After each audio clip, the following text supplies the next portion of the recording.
Great Expectations, by Charles Dickens. Chapter 28. It was clear that I must repair to our town next day, and in the first flow of my repentance it was equally clear that I must stay at Joe's. But when I had secured my box-place by tomorrow's coach, and had been down to Mr. Pocket's and back, I was not by any means convinced on the last point, and began to invent reasons and make excuses for putting up at the Blue Boar. I should be an inconvenience at Joe's. I was not expected, and my bed would not be ready. I should be too far from Miss Havisham's, and she was exacting and mightn't like it. All other swindlers upon earth are nothing to the self-swindlers, and with such pretences did I cheat myself. Surely a curious thing, that I should innocently take a bad half-crown of somebody else's manufacture, is reasonable enough, but that I should knowingly reckon the spurious coin of my own make as good money. An obliging stranger, under pretence of compactly folding up my bank-notes for security's sake, abstracts the notes and gives me nutshells. But what is his sleight of hand to mine, when I fold up my own nutshells and pass them on myself as notes? Having settled that I must go to the Blue Boar, my mind was much disturbed by indecision whether or not to take the Avenger. It was tempting to think of that expensive mercenary publicly airing his boots in the archway of the Blue Boar's posting-yard. It was almost solemn to imagine him casually produced in the tailor's shop, and confounding the disrespectful senses of Trabb's boy. On the other hand, Trabb's boy might worm himself into his intimacy, and tell him things, or, reckless and desperate wretch as I knew he could be, might hoot him in the High Street. My patroness, too, might hear of him and not approve. On the whole, I resolved to leave the Avenger behind. It was the afternoon coach by which I had taken my place, and, as winter had now come round, I should not arrive at my destination until 2 or 3 hours after dark. Our time of starting from the Cross Keys was 2 o'clock. I arrived on the ground with a quarter of an hour to spare, attended by the Avenger, if I may connect that expression with one who never attended on me if he could possibly help it. At that time it was customary to carry convicts down to the dockyards by stage-coach, as I had often heard of them in the capacity of outside passengers, and had more than once seen them on the high road, dangling their iron legs over the coach roof. I had no cause to be surprised when Herbert, meeting me in the yard, came up and told me there were 2 convicts going down with me. But I had a reason, that was an old reason now, for constitutionally faltering whenever I heard the word convict. "You don't mind them, Handel?" said Herbert. "Oh, no. I thought you seemed as if you didn't like them." "I can't pretend that I do like them, and I suppose you don't particularly, but I don't mind them. See, there they are," said Herbert, "coming out of the tap. What a degraded and vile sight it is!" They had been treating their guard, I suppose, for they had a jailer with them, and all 3 came out wiping their mouths on their hands. The 2 convicts were handcuffed together, and had irons on their legs, irons of a pattern that I knew well. They wore the dress that I likewise knew well. Their keeper had a brace of pistols, and carried a thick-knobbed bludgeon under his arm, but he was on terms of good understanding with them, and stood, with them beside him, looking on at the putting to of the horses, rather with an air as if the convicts were an interesting exhibition, not formally open at the moment, and he the curator. One was a taller and stouter man than the other, and appeared, as a matter of course, according to the mysterious ways of the world, both convict and free, to have had allotted to him the smaller suit of clothes. His arms and legs were like great pin-cushions of those shapes, and his attire disguised him absurdly, but I knew his half-closed eye at one glance. There stood the man whom I had seen on the settle at the 3 Jolly Bargemen on a Saturday night, and who had brought me down with his invisible gun. It was easy to make sure that as yet he knew me no more than if he had never seen me in his life. He looked across at me, and his eye appraised my watch-chain. and then he incidentally spat and said something to the other convict, and they laughed, and slew themselves round the clink of their coupling manacle, and looked at something else. The great numbers on their backs, as if they were street doors; their coarse, mangy, ungainly outer surface, as if they were lower animals; their iron legs apologetically garlanded with pocket-handkerchiefs; and the way in which all present looked at them, and kept from them, made them, as Herbert had said, a most disagreeable and degraded spectacle. But this was not the worst of it. It came out that the whole of the back of the coach had been taken by a family removing from London, and that there were no places for the two prisoners but on the seat in front behind the coachman. Hereupon a choleric gentleman, who had taken the fourth place on that seat, flew into a most violent passion, and said it was a breach of contract to mix him up with such villainous company, and that it was poisonous and pernicious and infamous and shameful, and I don't know what else. At this time the coach was ready, and the coachman impatient, and we were all preparing to get up, and the prisoners had come over with their keeper, bringing with them that curious flavour of bread poultice, baize, rope yarn, and hearthstone, which attends the convict presence.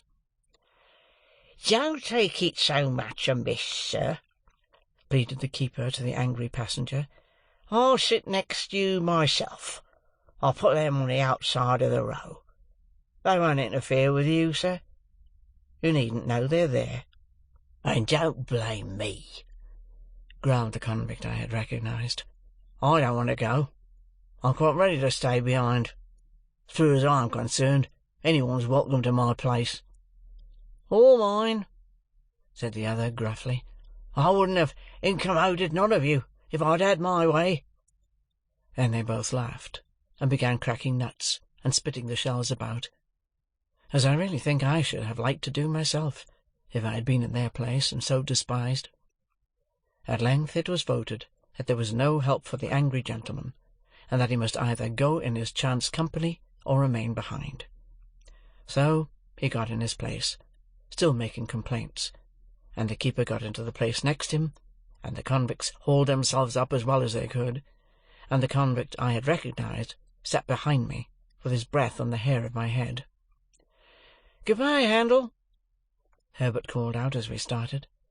I thought what a blessed fortune it was that he had found another name for me other than Pip. It is impossible to express with what acuteness I felt the convict's breathing, not only on the back of my head, but all along my spine. The sensation was like being touched in the marrow with some pungent and searching acid. It set my very teeth on edge. He seemed to have more breathing business to do than another man, and to make more noise in doing it, and I was conscious of growing high-shouldered on one side in my shrinking endeavours to fend him off. The weather was miserably raw, and the two cursed the cold. It made us all lethargic before we had gone far, and when we had left the half-way house behind, we habitually dozed and shivered and were silent. I dozed off myself, in considering the question whether I ought to restore a couple of pounds sterling to this creature before losing sight of him, and how it could best be done. In the act of dipping forward, as if I were going to bathe among the horses, I woke in a fright, and took the question up again. But I must have lost it longer than I had thought, since, although I could recognise nothing in the darkness and the fitful lights and shadows of our lamps, I traced marsh country in the cold damp wind that blew at us. Cowering forward for warmth, and to make me a screen against the wind, the convicts were closer to me than before. The very first words I heard them interchange, as I became conscious, were the words of my own thought. 2 £1 notes. How did he get 'em? Said the convict I had never seen. How should I know? Returned the other. He had 'em stowed away somehows. Given by friends, I expect. I wish, said the other, with a bitter curse upon the cold, that I had 'em here.